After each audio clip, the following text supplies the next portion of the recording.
ਗੇਵਨੰਗੇ 15 अगस्त ਨੂੰ tractor March ਦਾ ਐਲਾਨ ਕਿਸਾਨ ਮਜ਼ਦੂਰ ਸੰਘਰਸ਼ ਕਮੇਟੀ ਨੇ ਕੀਤਾ ਹੈ। ਟਰੈਕਟਰ ਮਾਰਚ ਦੀਆਂ ਤਿਆਰੀਆਂ ਲਈ ਮੀਟਿੰਗ ਕੀਤੀ ਗਈ ਸੀ ਅੰਮ੍ਰਿਤਸਰ ਦੇ ਪਿੰਡ ਬਾਸਰਕੇ ਦੇ ਵਿੱਚ ਮੀਟਿੰਗ ਹੋਈ ਤੇ 1 ਅਗਸਤ ਨੂੰ ਪ੍ਰਦਰਸ਼ਨ ਕਿਸਾਨ ਕਰਨਗੇ ਇਹ ਡਿਸਾਈਡ ਕੀਤਾ ਗਿਆ।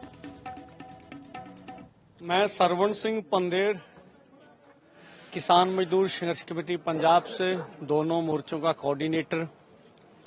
सर आज जो मीटिंग हुई उस मीटिंग में क्या ऐलान हुआ, थोड़ा ये बता दीजिए। देखिए, ये अमृतसर के इलाके में बहुत बड़ी मीटिंग आज हुई है।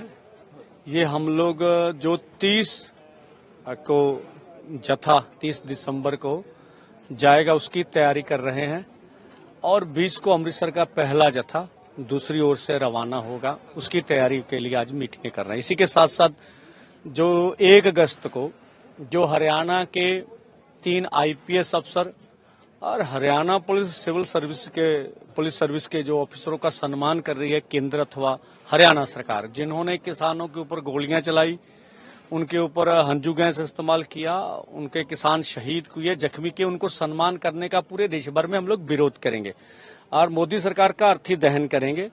और लॉन्ग मार्च भी होगा। लॉन्ग मार्च इसलिए होगा कि विरोधी दल जो पार्लियामेंट्स में MSP लीगल गारंटी कानून का मुद्दा उठाएं।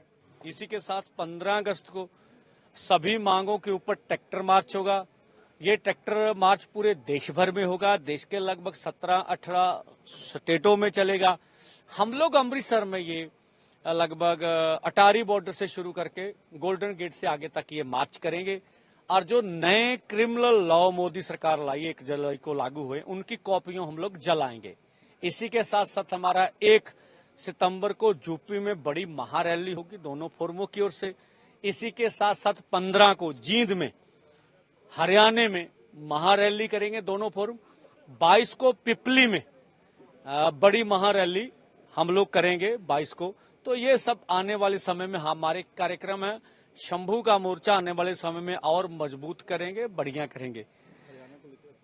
हाँ, देखिए, जहां तक अभी मोदी सरकार ने बजट पेश किया और अभी नीति आयोग की मीटिंग हुई, तो लगभग विपक्ष के मुख्यमंत्री तो उसमें शामिल नहीं हो सके। इसका चलो हमें कोई लेना देना है, पर जो नीति बन रही है वो कारपोरेट के पक्ष में बन रही है। आप देखिए, कारपोरेट टैक्स इस बार 17% था। जो साधारण व्यक्ति से 15 से 20 के बीच थे, उनको 30% का स्लैब है उनका, और कारपोरेट का 17% का। हम कहते हैं कि लगभग कारपोरेट को 60% टैक्स लगना चाहिए। उस टैक्स का उपयोग खेती बाड़ी में करना चाहिए, लघु उद्योग को देना चाहिए, देश की बेरोजगारी खत्म करने के लिए करना चाहिए। ऐसा हमारी सरकार कर नहीं रही। खेती में बहुत बड़ा संकट है जिससे हम जूझ रहे हैं। आशा करते हैं सरकार खेती के लिए, अच्छाई के लिए जो कदम उठाए, और जो विपक्ष पार्लियामेंट में जो भी विपक्ष के MP है मुद्दा उठा रहे हैं हमारे मांगों का, हम सबका धन्यवाद करते हैं। हाँ, देखिए, सरकार की नीयत और नीति में खोट है।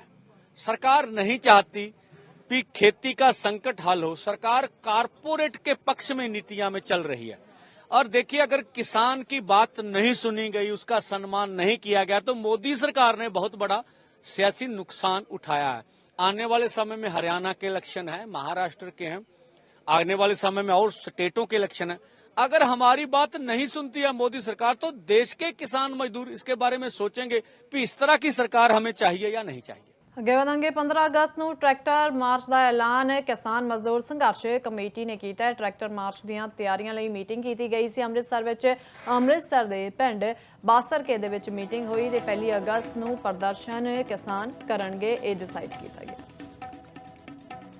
मैं सरवण सिंह पंदेर किसान मजदूर संघर्ष कमेटी पंजाब से दोनों मोर्चों का कोऑर्डिनेटर। सर आज जो मीटिंग हुई उस मीटिंग में क्या ऐलान हुआ, थोड़ा ये बता दीजिए। देखिए, ये अमृतसर के इलाके में बहुत बड़ी मीटिंग आज हुई है।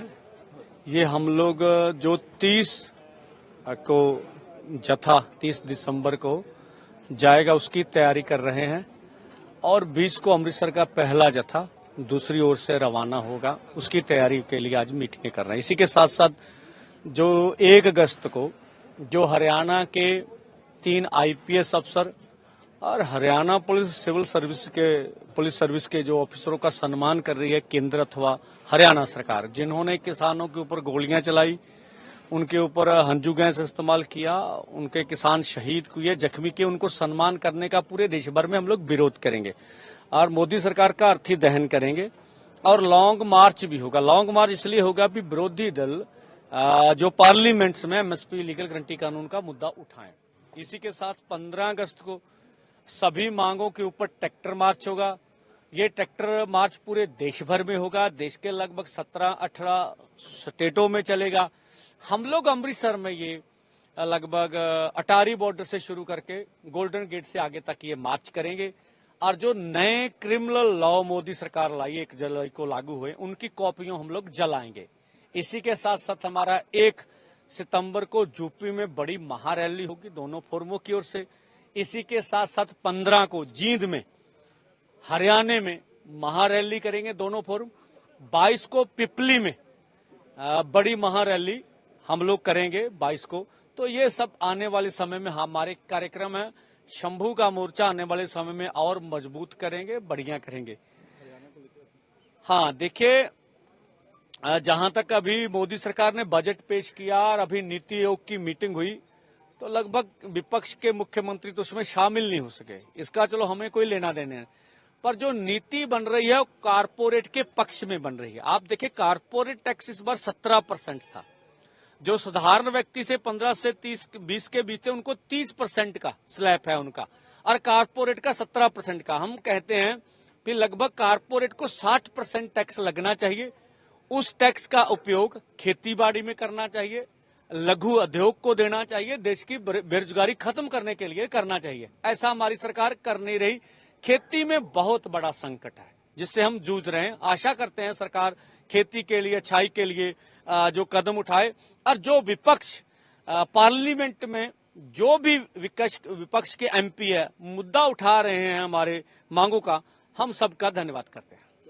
हाँ, देखिए, सरकार की नीयत और नीति में खोट है। सरकार नहीं चाहती कि खेती का संकट हल हो। सरकार कारपोरेट के पक्ष में नीतियां में चल रही है। और देखिए, अगर किसान की बात नहीं सुनी गई, उसका सम्मान नहीं किया गया, तो मोदी सरकार ने बहुत बड़ा सियासी नुकसान उठाया है। आने वाले समय में हरियाणा के इलेक्शन है, महाराष्ट्र के हैं, आने वाले समय में और स्टेटों के इलेक्शन है। अगर हमारी बात नहीं सुनती है मोदी सरकार, तो देश के किसान मजदूर इसके बारे में सोचेंगे कि इस तरह की सरकार हमें चाहिए या नहीं चाहिए।